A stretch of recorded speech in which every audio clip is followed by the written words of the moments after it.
Mbote lisusu bandeko nanga bino bandeko oyangai tokutani ezandenge tomesana kokutana biso na bino likambo eza ya contrat to signa nalobaka na bino chaque jour à partir de 22h sur votre chaîne Tokomi Wapi Télévision. Rediffusion les jours suivants à 8h. Masolo na de pité. Toujours solo là, toujours c'est complété chaque jour. C'est sur votre chaîne, c'est sur votre compte YouTube. Ndeko Eliezer Tokokoma. Masolo na de pité. Masolo na de pité bandeko nanga lelo toza samedi le 20. Dans quelques heures, tokoyeba likambu oyo juge tribunal et ko décider par rapport il y a dossier, il y a ba maison préfabriquée oyo mwana mboka Vital Kamerhe Jamal Muhima bazalaki kosamba lelo bakoyeba likambu nango nako beta lisolo tokomeka ko développer par rapport il y a makambu ya cour constitutionnelle lobby bobeninga etala ebele. Je vais essayer d'analyser. C'est quand je fais cette émission, le verdict n'est pas encore tombé. Je dois vous expliquer. La situation sécuritaire. Oh bandeko nanga boko yoka, lelo tozoyoka ba audio na buka vukuna ba tani même kombo ya ba personnalité, ba collègue nanga ba député msusu ke bazakuna ke soki ba condamner Vital Kamerhe biso bokomona tokobenga na ba luba tokosala boy ainsi de suite. Nous sentons aussi un mouvement de komoko bantena biso misusu ya Kolwezi babengi biso balobi ndeko Eliezer, il faut alerter batu tomoni batu ya suspect balongwe awa bako kende avec commission ya koluka kusala épuration ethnique. Masolo tokobeta bandeko nangai, nous allons essayer d'intervenir pour na kolobela oyo la vidéo qui circule. Il y a collègue Nabiso Jeannette Kabila, l'honorable Jeannette Kabila, présidente de la commission défense et sécurité, oyo aerobaki, ainsi de suite. Tokomeka ko dégrainer moi quelques informations dans les rapports mis à notre disposition. Tokobeta masolo bandeko nanga tokokita kuna na quartier Ngafani na Iles kuna institut oyo tokendaka ko défendre une fois pour na contre papa Mukwene boyebi ke ba panzela ka biso ba caméra pour na bandeko ba zolo bandeko Eliezer, il faut ça la boy to viva de toutes les couleurs pour na ko défendre école. Voilà bandeko nangai ndenge ndeko moko akomelinga lobi ndeko Eliezer, oui. Osali la biso deux tranches moko osali pona baction sociale oyo ya kosunga na bandeko olia ko kata fil d'idée parti mususu ezaya ba information ndeko nangai je m'incline tokosala yango mais loko ngai na koloba nyoso tolobaka ya politique soubassement nango eza le bien-être ya ba congolais. Nazo senga te ke to sala une république ya badon ya ba papa bonheur te na lingi kaka ke mutema ya biso ezala ke tango yo lié otondi tango zo kanisa makambo mboka tango yo ki makambo insécurité yeba ke ezana ba victime moko ba ko vivre kanisa ta mutu moko. C'est ça mon souhait. Lelo bande konangai ndenge na lobi na bino lobi bomonaki. Même ba personne avec handicap ba outi Congo central. Ba yaki kuna baza ceux qui 10. Ba yi awa. Moi je suis élu de Kinshasa. Ya ka circonscription moko ba bengi Lukunga. Mais ba ye awa pona kozonga Congo central bloqué ici. Nana ko kipe bango. Ba yeti awa. Tina ndako nanga. Est-ce que na ko rejeter bango parce que je n'ai pas d'ambition au Congo central?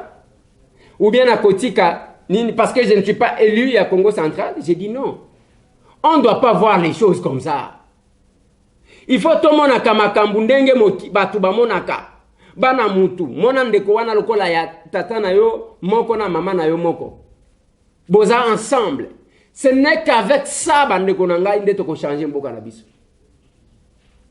Nous sommes en train, ceux qui te prêcher, ils a to komi lokola ba pasteur, ils a pas mbaté.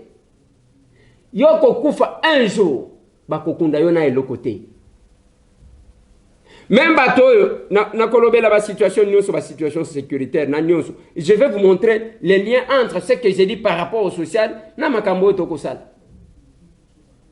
Bako chaka mutu na elokote na cercueil. Mais je vous donne toujours cette histoire là. Il y a que temps quelques minutes avant okufa. Nzamba tielio vi na yo. moi film kaka ya vie okomona ke olekisa tant pamba dans l'égoïsme sur la terre des hommes. C'est ça le problème. Alors, lokola bolobi tokozonga na kolobela yango mais natali sabino lien tokende na actualité. Lobi tovanda kaka boye dossier Cour constitutionnelle, allez, transmettez toute affaire cessante. Est-ce que Cour constitutionnelle a raison, toi a raison? Cour constitutionnelle a raison, ils ont des prérogatives, ils ont des compétences, selon l'article 162. Nalingi boyo kanga malam. Naloba na bino que procès oyo, ils ont procès kaka ya kozala na mwa bagage atamuke. L'article 162 de la Constitution, la Cour constitutionnelle est juge de l'exception d'inconstitutionnalité soulevée devant ou par une juridiction. Toute personne peut saisir la Cour constitutionnelle pour l'inconstitutionnalité de tout acte législatif ou réglementaire. Elle peut en outre saisir la Cour constitutionnelle par la procédure de l'exception de l'institutionnalité invoquée dans une affaire qui la concerne devant une juridiction. Celle-ci sursoit à statuer et saisit toute affaire cessante la Cour constitutionnelle.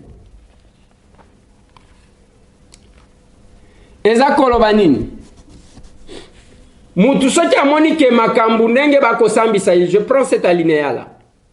Mutu soki amoni ke makambu bako sambisa ye, ezako kende malamu te selon la constitution, akoki ko kende ko saisir, akoki ko kende ko funda na Cour constitutionnelle, et que dès que ba funde pas Cour constitutionnelle a ko senga ba sursoir, batele misananu pour que ba kende ko ta la conformité nango. C'est ça la lettre qui a fait paniquer les gens sur les réseaux sociaux. Avant de commenter, j'ouvre une petite parenthèse. Si vous vous rappelez, un jour, ils ont manœuvre, ils ont salema, beaucoup risqué, beaucoup mis les 20, verdict est bimité. C'est parce que, toyebaki. Maintenant, si on développer argument, c'est conforme à la Constitution, la démarche. Mais démarche, on est hors délai. Dans le sens que, bakokaki kosalango pendant que bazalaki ko plaider. On pouvait soulever ça, saisir la Cour constitutionnelle pendant la plaidoirie. On ne pouvait pas attendre la fin de la plaidoirie, bazui la faire en délibéré à quelques heures. Yanini pour que baya kosenga dossier ekendekuna. Ça pouvait bien marcher pendant la plaidoirie, tango bazo samba, ba soulever yango, et la cour devrait demander à ce qu'on puisse s'asseoir pour que va vérifier la constitutionnalité. Même alors. Qu'est-ce qui s'est passé? Parce que au début de ces procès, bande konanga boyokaki batu babandi ko sala makelele. Oh voilà. Et ça, les compétences, c'est parquet wana ezaboité, ainsi de suite. Vous avez même entendu, lors de la plaidoirie, bazolo bake, nenganini, ministère public oyo azalaki ko sambisa, azalaki oyo, lelo tomon, il y a un principe de droit qui dit que le ministère public est un, azayemoko. Il est un. N'habitez quand vous allez soulever ça, devant la télévision et devant tout le monde. Comment va privilège, il y a juridiction et comme à niveau, il y a tribunal. D'un côté, au niveau, il y a parquet à la kate. On a commencé par cette histoire-là. Tu expliquais bien que il faut total et le comme sous. Donc, comme c'est à la dernière minute, on revient sur l'affaire.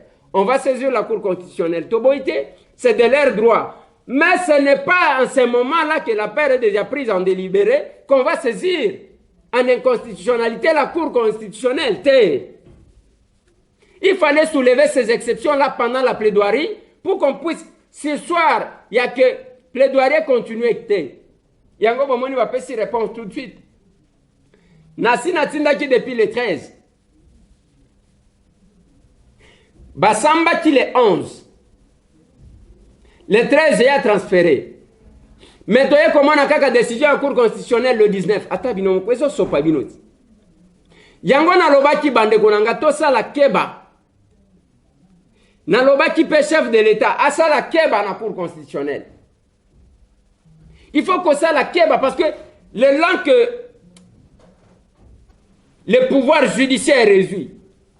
Ce qui tokei ndenge wana kozala malamu batu bakoto sabaninga, batu bakoto sambongo, tokolongwa na état batu ba zoloba, tokomi na état de juge. Oui. Il faut tolongwa na état des intouchables et toi dit encore l'état de juge, d'accord? To vanda awa bande konanga batu ebele bazoloba. Ma voilà. Et ça ndenge nini? Omoni nenge tozali awa. Tangu Kabila zalaki, biso tozalaki ko souffrir boité. Oyo komi kaka ya muibi ya muibi. Oui, sous Kabila batu bazaki koyeba te parce qu'on a arrêté personne pour détournement de fonds. Et en ce moment-là, les Congolais n'avaient pas encore pris conscience que Mongo ezaya bango. Et pour le moment, Congolais, toi, c'est que Mongo à l'État, atali ministre, atali député, atali bo. Pona nini batu bagani makambo ya $2000. Parce que bayebi ke Mongo wana ezaya bango. Mais place sengai na moni mabeza, tangu veka, alobaki ke ba multiplier à 3 nani salaire ya bajan ya présidence. Ba oyo bazakuna, mutu aganga kite. Na présidence ba multiplier par 3. Mais tangu tozali awa. Mais totikali wana tokotal. Awe fongwa mimisu, le peuple maintenant commence à comprendre que Mongo oyo bayak. À l'époque, ndenge tozali na Congo na Kinshasa, surtout na Kinshasa. Mutu akokenda ibi Mongo à l'état, okomona bana quartier balubi babani ko benge prêtre. Balubi vie wana yebelia. Vie wana timba. Mais Mbongo na bino, pour le moment, ce n'est plus le cas. Oyibi Mbongo ya l'État, peuple yemo ko banda ko telemela yo. Voilà, Ibi Mbongo à l'État yeyo asombiao. Ibi Mbongo à l'État salibo et ainsi de suite. Voilà bande konanga la différence. Ce qui est là, batu bakomi ko kanisa tango Kabila tango Kabila. Ça m'étonne parce que nazomi tuna ceux qui batu wana bazalaki wapi. On était ici en train de crever. En train de crever. Et les gens disent que non, voilà, tant que Kabila est là qui madame. Mais qui sont dans la chaîne de dépenses? Bah, toi, Kabila, t'es. Bah, on va dans la chaîne de dépenses. Bah, toi, Kabila. Bah, on a bangoka. À part Maître Mayo, qui est de l'UNC. Le reste, bah, tu n'as ministre de Finances. Oya Bank. Donc, bango na bangoka. Mais tant que dollar, ezali komata. Bozo mon, Félix a ça le mon côté. O Kabila komi malam. O komona même toi FCC a eu courage à critiquer. En tout cas. Mais tangu o komona makambu nenge tolingi to memela makambu ngwa procès. Et komi wana des fois ba menace. O soki ba condamner Kamere, toko bengana baluba, toko sala boy bande konangai. Nazo mitu na boy. Toko vivre kana mboka ya d'intimidation modèle. Toko vivre na mboka kaka ya bentouchable ndengwa. On doit chercher, je l'ai dit, on doit chercher à arrêter cet état des intouchables. Ce n'est que ça qui fera que Mboka Nabiso est décollé. Et chaque fois, il y a un problème, il y a une condamnation. Nous voulons une chose et son contraire. Tolingi une chose et son contraire. Nalobaka Nabino que un vrai Congolais. A quoi bon de la moninga te parce que azaka na kwa na ye. Minéré pe batango partout. Minéré wana batango partout. Ezana ba minéré mususu ba kwa mususu na exploiter ba minéré te. Namboka na biso ba minéré zalaka partout. Muto akomone la moninga zate. Mais tu ne peux pas te donner l'audace ya kozwa kwa moko boye comme si angolo kola yayo, yondo za chef coutumier, soki ndenge nini. Vous avez eu tout le temps. Et bah tout basala Kabila quand on a continué bah bêtise wana ceux qui ont tali basala pelo kwa malongate ce sont des égoïstes. Bah tout bazo on n'a pas sur le même titre que les autres. Je pense que Bande Konanga il est vraiment important et nécessaire il y a que comprendre ma cambouane. N'a donc un aspect sécuritaire. Parce que vous allez voir que tout est lié. Ndenge tokolo baboy, un conflit sérieux. Tozanango, on a parlé du peuple, on a parlé entre députés. Bon, mon petite vidéo, il y a collègue Nabiso, la présidente de la commission défense et sécurité, Jeannette Kabila. Bande qu'on engage le rapport ici. L'aspect sécuritaire, ce qui est tali, c'est comme si on n'a pas besoin de cette sécurité-là.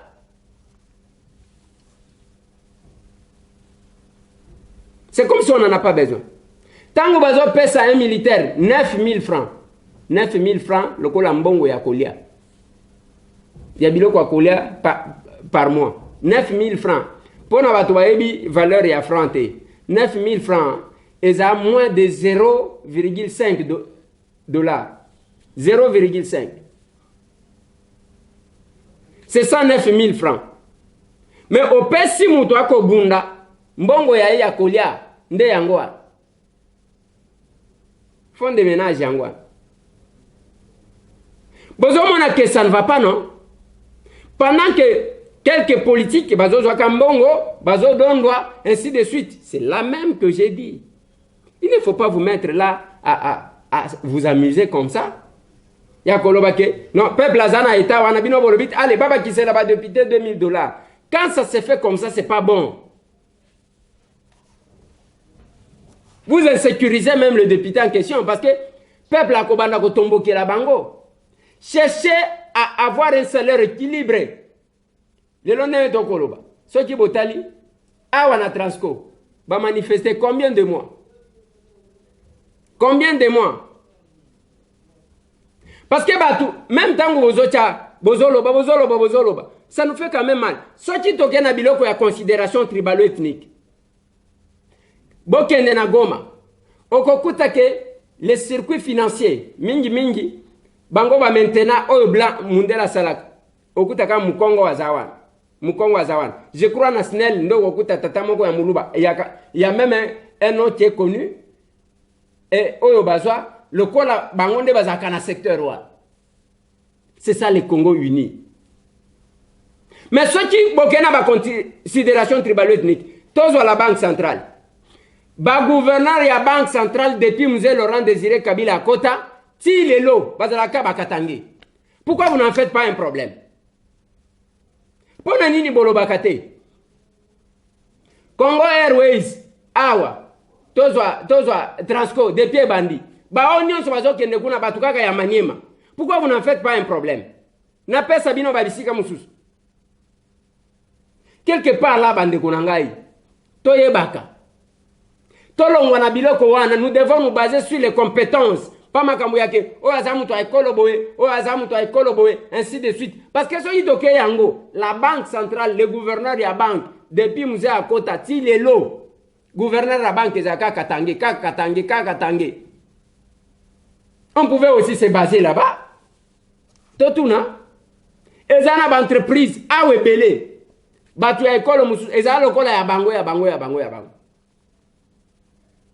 Si vous allez dans les universités, naloba nabino ba recteur belé, bato abandon. Et ça c'est connu. Nous allons aller na babiloko wana ou bien toko suka na ba compétence, to bossa na bikolo parce que biso tout ba congolais. Token aspect sécuritaire. Lelo na koloba ke eko yinda pona nini? Parce que ba eko bima. Selon le rapport que nous avons, balobi que il y a des implications à acteurs politiques en général. Bazui même ba député ba bango na kati. C'est comme ça que notre collègue moko na biso inagosi alobi ce n'est pas possible toko changer ba ministre na ba ministre de la défense mais ceux qui bande ko totali bango en face des habillantés. Ça bardé lelo bazo vivre à couteau tiré na ba collègue mususu. Et tant que zo sale mazé pona nini? Moi je me pose la question bande konanga. Situation sécuritaire. Tozuna Ituri. Tozuna Beni, tozuna Butembo. Bokotiko yebisa biso en tout cas que voilà tangu bakangi batu bao bazo sala bao bazana kodeko bao bazaso ki wapi. Mungala azakuna, Muluba azakuna, to Mukongo azakuna. okokuta kaka bana coin nde bazoboma batu bazoboma pe eza batu bazouta libanda te ka bande kona bango. Et quel est l'objectif? Qu'est-ce que vous défendez? C'est là que je suis en train de lire. Pour na bande kona biso bazolo bake nazolo bela trop action sociale. Oui, action sociale les aponani. Tout est centré sur l'homme.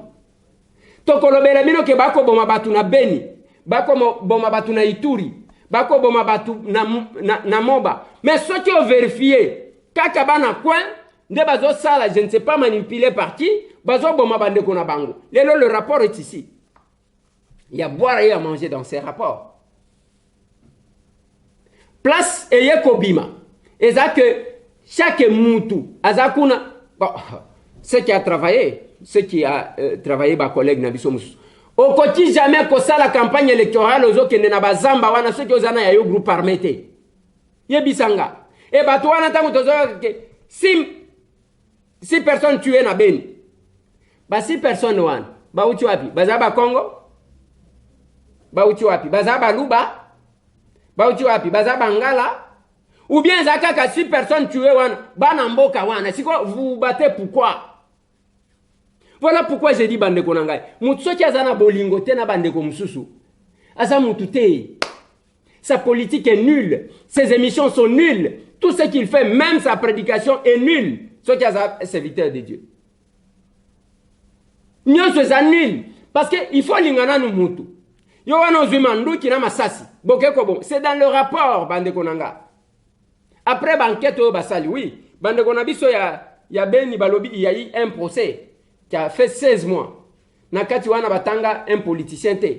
Mais awa nakati pe ba ko lobake te bango bazo banga parce que bayo kati makambu yake bakotanga soki mutu nini. E bandeko o bako pesa ba confirmation. Balobi vérifier bien soki batie mutu boye ministre komona batuere telemi. Batie mutu boye batuere telemi. Bandeko nanga. Mais les problèmes de l'instabilité, problème de sécurité au est. Ça doit concerner tout le monde. Ceux qui ont dit vous êtes ridicule parce que vous avez un bon côté. Vous avez un bon côté. Vous avez un bon côté. Na lobi wa mbongo oyo bozo kende kozwa na FPI. Eza bien. Bozo ngisa rétrocession. Bobo ikoyo kelanga. Alongwa kuna. Eza nini ndeko na biso ndazo salela biso passe. Problème ezate. Moi j'ai parlé. Naebi tenamboka na biso parmi batu. Biso batambo eto respectaka. Na respectaka banande. Nande azwaka mbongo na ye, azaka orgueillete, il se bat. Il passe inaperçu. Azana mbongo na ya zakuna comment okoyeba te kazana mbongo to azana mbongo te. Mais okoti ko bunda bambula na bambula o épargner otongi ka moi hôtel na yo, o somi ka moi bateau na yo, o sali soki ndenge nini ainsi de suite. O komi air moko boye un jour o bandi ko comparaître le kola Jamal. Eza malamu te, je l'ai dit, c'est dans tout amour que je l'ai dit. Ceux qui boyo kakinga mabe. D'accord. Ceux qui ont dérangé bino. Ngana tiki, mais les vidéos resteront que M. Tambalobaki. Je sais pourquoi je parle. Je sais pourquoi. Voilà, bande konangai, la question sécuritaire. Oh, bomoni janeta koloba, ainsi de suite. Oui. Vous avez aussi quelque part la raison. Il y a que beaucoup de ça va tous les sons et aspects sécuritaires. Parce que bino vous vendez à 18 ans. Hein? Vous vendez à 18 ans. Tomona Yangote. Mais elle a parlé en tant que députée, présidente, il y a commission, il y a défense et sécurité. C'est ça la qualité. Mais l'aspect sécuritaire, bande konanga, pour la sécurité zonga, il faut tout s'impliquer, bisognon surtout. Les groupes armés que vous voyez là, vérifiez kaka izaka ya bana mboka, ya bana mboka, ya bana. Mais vous vous entretuez, ce phénomène kasuku, na bete la bino lisolo nango. Et batouana boko boma mikolonioso, basa bande konabino. Ceux qui osent politique, admettons que la version est politicien. Si vous osez politicien un modèle, parce que vous avez voté au bango et le bien-être de la population. Au quotidien, ça nous fait mal, bande konanga. Et yango pena ko kebisa na bande konabiso, bako mekanzoto na katanga. Si c'est ça le plan, vous vous trompez parce que mukolo moko akolela. Vous vous trompez.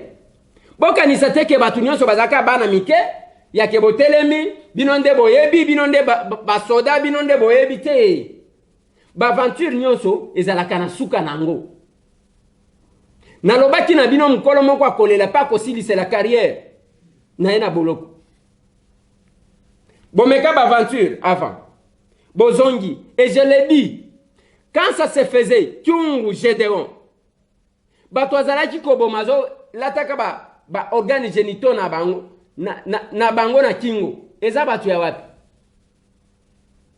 bande kona eti e bobetele maboko un colonel na peta yewan azobeta boy kambo donc tout le monde parce que mutu nenge tozaba congolais nenge ngana lobaka mutu nyonso moi aussi je peux me replier chez moi oyoke hindi lelo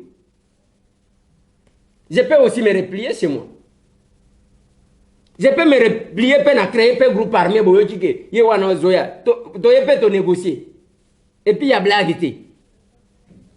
Mais les pays ne doivent pas vivre comme ça. Il ne faut pas que la tribu ait monopole à intimider la tribu.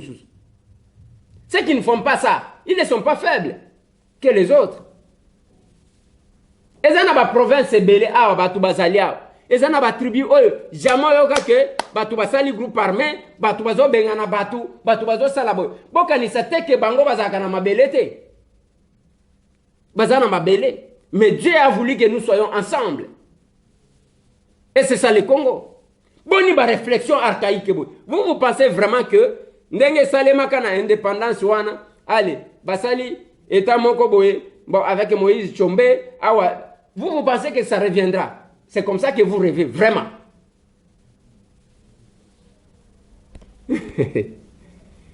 On a habité. Et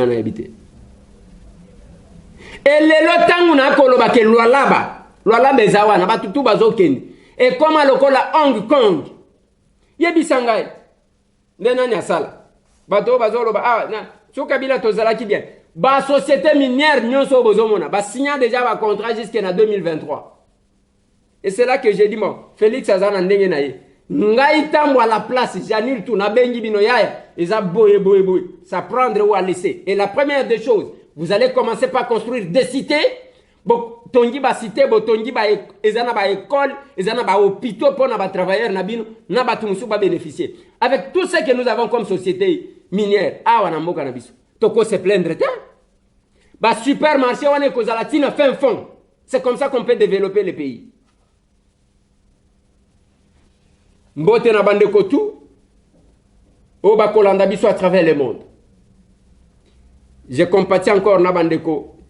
Il y a MS na famille biologique, il y a honorable Pierre Lumbi, tozalaki kuna tokendaki ko lelaye lobinde akundamaki chef de l'état ya ki ko rendre ba hommage à Souka. Et j'ai aimé parce que j'ai vu Jean-Pierre Bemba à Yewana, j'ai vu Matata Pogno Azalaki Wana, j'ai vu Batambo Mwamba. Bon, certainement qu'en réalité, le FCC n'était pas officiellement représenté dans Matanga Wana Bakenda na Bangote. Bazara barancunier batouam. Wano kolobananga Matata na Tambo Mwamba tayamba bakena cadre ya famille. Ya bana manim. Bakena cadre ya FCC tayamba. Il fallait que Moutoumoko peut-être Mungala Azalawana, Nani, Bakena Bangote. Et je vis beaucoup de personnalités. Bazakuna, José Ndundu, Franck Djongo Chamba, Moïse Moni Dela, Namoni Delice Sanga, Batu, vraiment Bazalaki Wana, Bazaki Wana. Yangona Koloba Bande Konangai. Toyeba même quand il faut faire des propositions, tout le monde a un sentiment tribalo-ethnique. Les autres ont une question à Seni Otozobungu. À l'époque, c'était le ministère de l'Intérieur. Pour le moment, c'est l'Assemblée qui fait. On ne comprend rien. Alors que Batubako pèse sa crédibilité, Bazali. Gana Lobaki, même le chef de l'État, na lobby. Chef de l'État, Abimisaba Commando. Il y a des valeurs. Christopher Ngoy, tant que tu as la manifestation, oh, oh, to salaka. Batu, oh, bakanga kezaki banani. Ba Christopher Ngoy. Pourquoi bakanga batu misuste bakenda ko kanga ba Christopher Ngoy? Bakanga eponani. Quelqu'un qui a fait preuve. Il y a ma compétence, il y a un engagement. Les lois zakuna dans les oubliettes. Dans les oubliettes, babosa nae. Tangu bazolo ba makambo senia ezana bilongia ke soki muto akoti vous allez vous faire respecter à travers le monde. Batu ba komona bino. J'ai aimé bien que ye par ezalaka mokonzi ya langage imagé Moïse Katumbi Tchapo abike okozwa tomate ya kalate osangisi na tomate asika ye elobeli na ezalaka kaka ndengwana toboyi 3e faux penalty alongo wana jamais mutuka moko ekozala na 2 chauffeurs alongo kuna sikoyo okosangisa tomate ya kopola na tomate ya malamu te. Langage imagé. On ne doit pas négliger la question de la CENI. Bako sabino te bande konanga. La question de la CENI. Oko négliger yango te.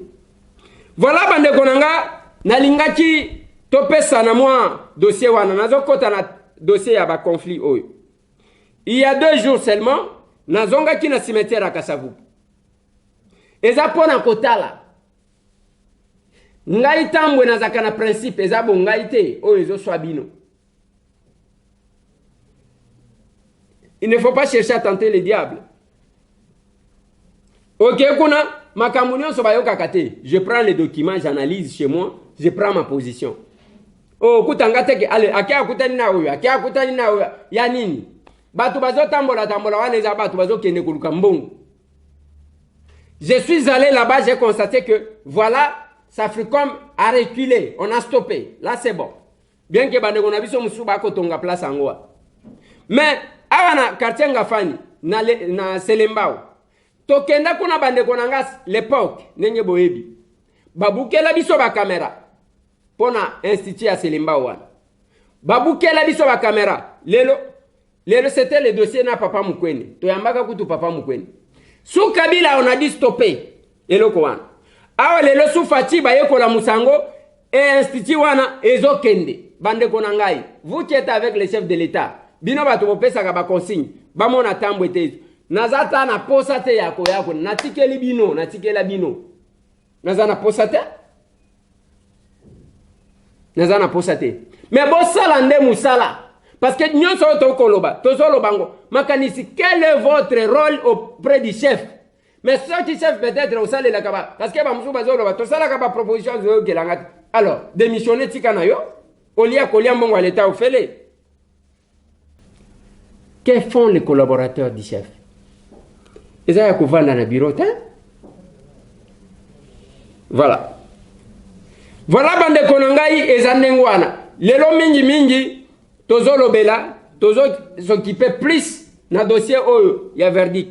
Kala mingi te, toyoka, nine koleka. Dit irrécevable. L'exception d'inconstitutionnalité soulevée par les prévenus Sami Jamal et Kamer et Lokaningini Vital, en conséquence, dit qu'il n'y a pas lieu à surséance. Dit établi en fait et en droit l'infraction de détournement des deniers publics portant sur le montant de 48 831 148 000 $ américains à charge des prévenus Sami Jamal et Kamer et Lokaningini Vital. En conséquence, les condamne chacun à 20 ans de travaux forcés et prononce en outre l'interdiction pour 10 ans après l'exécution de la peine du droit de vote et du droit d'éligibilité en ce qui concerne les prévenus Kamer et Lokaningini Vital. L'interdiction d'accès aux fonctions publiques et para-étatiques, quel qu'en soit l'échelon à charge du même prévenu. La privation du droit à la condamnation ou à la libération conditionnelle et à la réhabilitation à charge de tous les deux prévenus. L'expulsion définitive du territoire de la République après l'exécution de la peine à charge du prévenu Sami Jamal. Dit établi en fait et en droit l'infraction de détournement des deniers publics portant sur le montant de 2 137 500 $ américains à charge des prévenus Sami Jamal et Kamer et Lokaningini Vital. En conséquence, les condamne chacun à 10 ans de travaux forcés et prononce en outre l'interdiction pour 5 ans après l'exécution de la peine du droit de vote et du droit d'éligibilité en ce qui concerne les prévenus Kamer et Lokaningini Vital, l'interdiction d'accès aux fonctions publiques et para-étatiques, quel qu'en soit l'échelon à charge du même prévenu, la privation du droit à la condamnation ou à la libération conditionnelle et à la réhabilitation à charge de tous les deux prévenus, l'expulsion définitive du territoire national après l'exécution de la peine contre le prévenu Sami Jamal. Dit établi en fait comme endroit à charge des prévenus Kamere, Lokaningini Vital et Moui Mandole, Janon, l'infraction de détournement des deniers publics portant sur la somme de 1 154 800 $ américains. En conséquence, les condamne chacun à 2 ans de travaux forcés et prononce en outre contre tous deux l'interdiction pour 5 ans après l'exécution de la peine du droit de vote et du droit d'éligibilité, l'interdiction d'accès aux fonctions publiques et para-étatiques, quel qu'en soit l'échelon, la privation du droit à la condamnation à la libération conditionnelle et à la réhabilitation. Dit établi en fait et en droit les deux préventions de blanchiment des capitaux mises à charge du prévenu Sami Jamal et le condamne pour la première à une amende de 20 millions de $ américains et pour la seconde à 10 ans de servitude pénale principale et une amende de 20 millions de $ américains. Dit établi en fait et en droit l'infraction de corruption mise à charge du prévenu Sami Jamal et le condamne en conséquence à une servitude pénale principale de 15 ans et une amende de 1 million de francs congolais constant ou une servitude pénale subsidiaire de 6 mois. Dit également établi en fait comme en droit la prévention de corruption à charge du prévenu Kamere Lokaningini Vital et le condamne à une servitude pénale principale de 15 ans et une amende de 1 million de francs congolais constant ou une servitude pénale subsidiaire de 6 mois.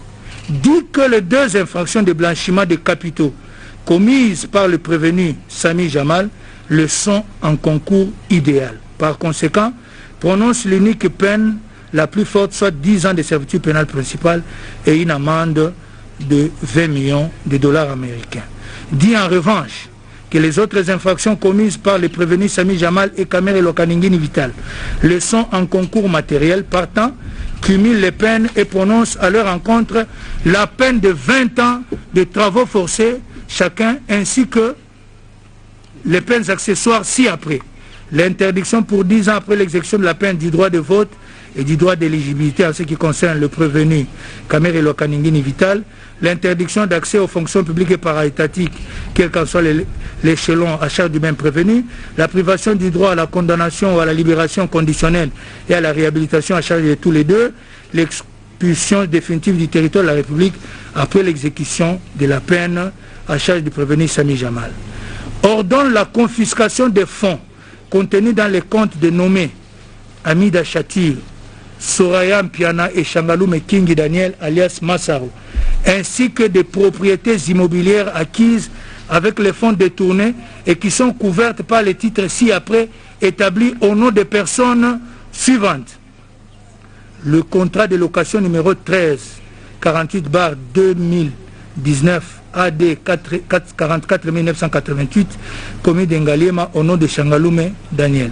Le certificat d'enregistrement AKN 11 folio 46 AD 193 commis de Kassavubu au nom de Mpiana Daïda. Le certificat d'enregistrement AGL 547 folio 171 AD 5082 commis de la Gombe au nom de Shangalume Daniel. Le certificat d'enregistrement A/ML 01 folio 179 AD commis de Maluku au nom de Mayutu Namouissi Dieudonné. Le certificat d'enregistrement NN 45 folio 33 AD 71 860 commune de Lancélé au nom de Amida Chatur Kamere.